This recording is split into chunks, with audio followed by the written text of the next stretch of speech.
이것을 알려드림.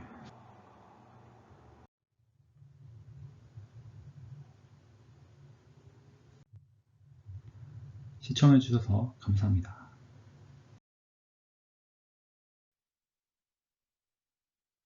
한국에서 사전투표 조작을 하려면 어떻게 하면 될까? 이것을 계산해 봄.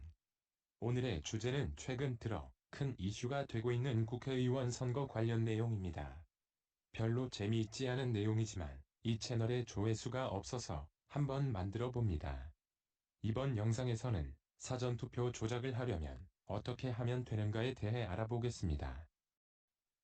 이 주제는 4.15 국회의원 선거에서 사전투표 조작이 실제로 이루어졌는가와는 다른 주제입니다. 다음 영상에서는 사전투표 조작이 이루어졌다면 어떻게 알 수 있을지에 대해 계산해 보겠습니다. 그럼 계산을 시작하도록 하겠습니다. 사전투표 진행 순서를 간단하게 정리해 보면 이러한 순서로 진행됩니다. 4월 11일 토요일, 4월 12일 일요일에 3,508개의 사전투표소에서 개인별로 투표를 한 후 선관위에서 봉인과 보관 절차를 거쳐 4월 15일 수요일 밤에 전자개표를 하게 됩니다. 그럼 각 진행 단계별로 조작을 할 수 있는지 계산해 보도록 합시다. 이해를 쉽게 하기 위해 투표를 조작하려는 사람들을 조작자라고 부르도록 하겠습니다. 첫 번째 순서는 4월 11일, 4월 12일의 사전 투표 실시 단계입니다. 개인별 사전 투표 실시 단계에서 사전 투표를 조작할 수 있을까요? 예, 조작이 가능합니다. 첫 번째로 위조된 주민등록증을 가진 사람들을 투표소로 보내서 대리 투표를 할 수 있습니다. 만약 투표소 내부에도 조력자가 있다면 위조된 주민등록 없이 투표를 할 수도 있을 것입니다. 다음 단계로 넘어가도록 합시다. 4월 12일 밤부터 4월 15일까지 선관위는 봉인 후 보관을 하다가 개표일에 봉인을 풀게 됩니다. 과연 이 단계에서는 조작이 가능할까요? 예, 조작이 가능합니다. 조작자는 보관 중인 투표함을 바꿔치기를 할 수 있습니다. 그럼 다음 단계로 넘어가도록 합시다. 본투표 이후 4월 15일 밤에 선관위는 전자개표를 합니다. 과연 이 단계에서는 조작이 가능할까요?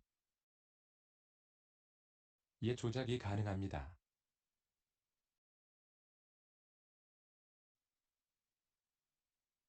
조작자는 전자개표 시스템에 대해 해킹을 할 수 있습니다.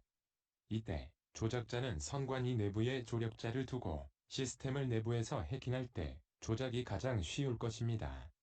그럼 각각의 조작 방법에 대해 몇 명의 조작자가 필요한지 계산해 보도록 하겠습니다.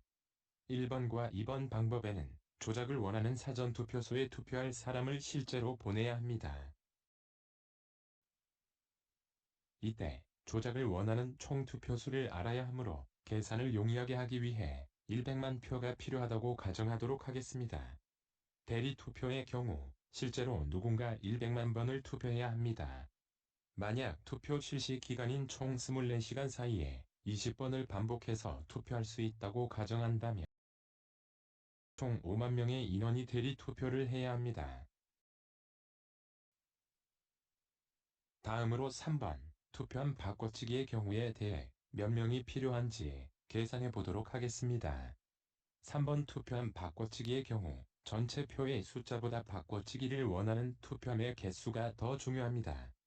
415 총선의 전체 사전투표소는 3,508개였습니다.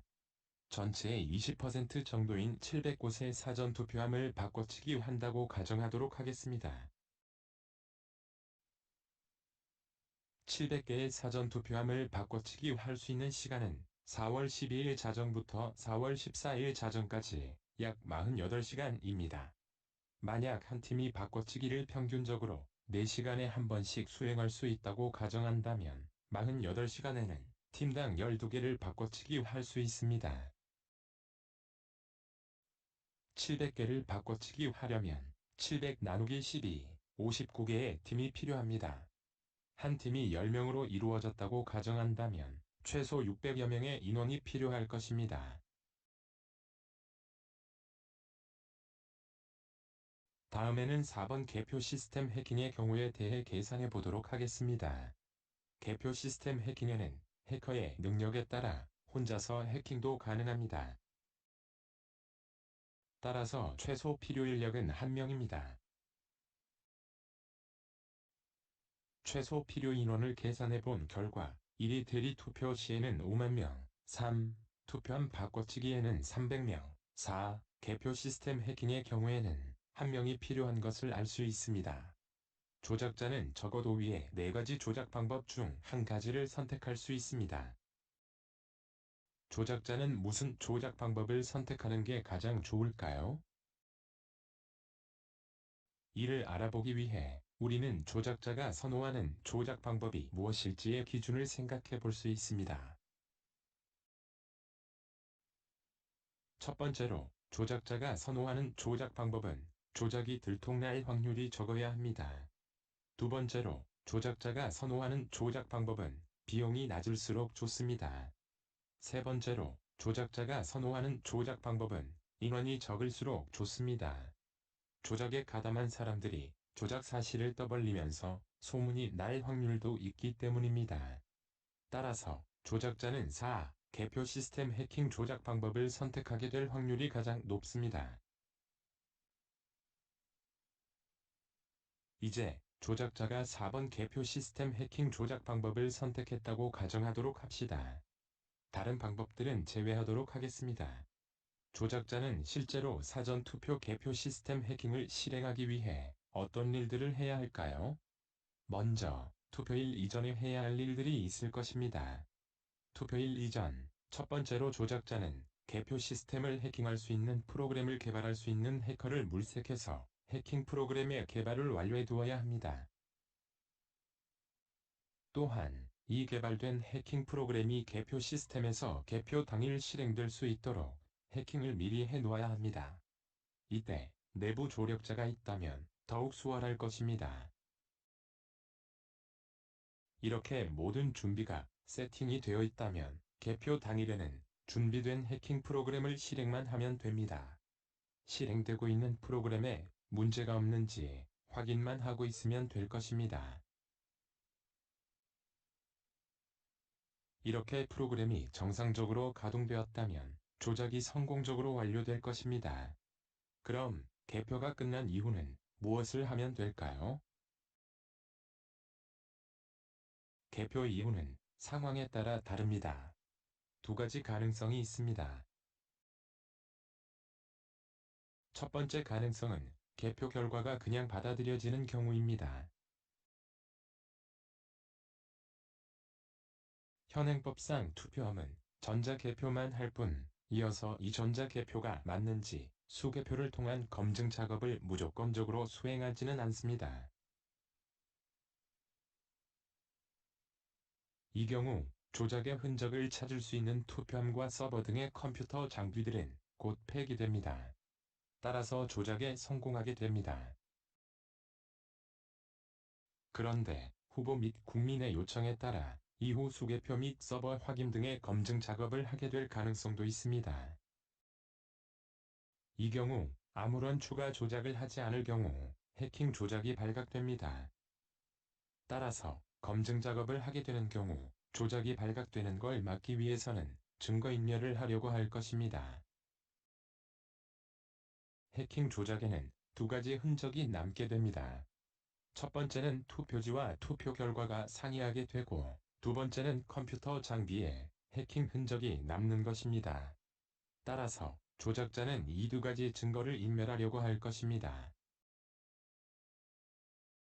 이 두 가지 증거가 인멸될 경우 조작은 성공하게 됩니다.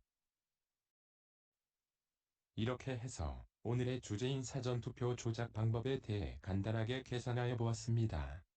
첫 번째로 사전투표의 각 단계를 분석해 본 결과 조작자는 4. 개표 시스템 해킹 조작 방법을 선택하게 될 확률이 가장 높다는 것을 알게 되었습니다. 두 번째로 해킹으로 사전투표 조작을 수행한 경우 개표 이후 별도의 추가 검증 절차가 없으면 조작자가 조작에 성공한다는 것을 알 수 있습니다. 마지막으로 개표 이후 별도의 추가 검증 절차가 있으면 조작자는 증거인멸을 시도하게 될 것이라는 것을 알 수 있습니다. 이렇게 해서 오늘의 주제인 사전투표 조작 방법에 대해 간단하게 계산하여 보았습니다. 다음 영상에서는 사전투표가 조작된 경우 어떻게 알 수 있는지에 대해서 계산해 보도록 하겠습니다.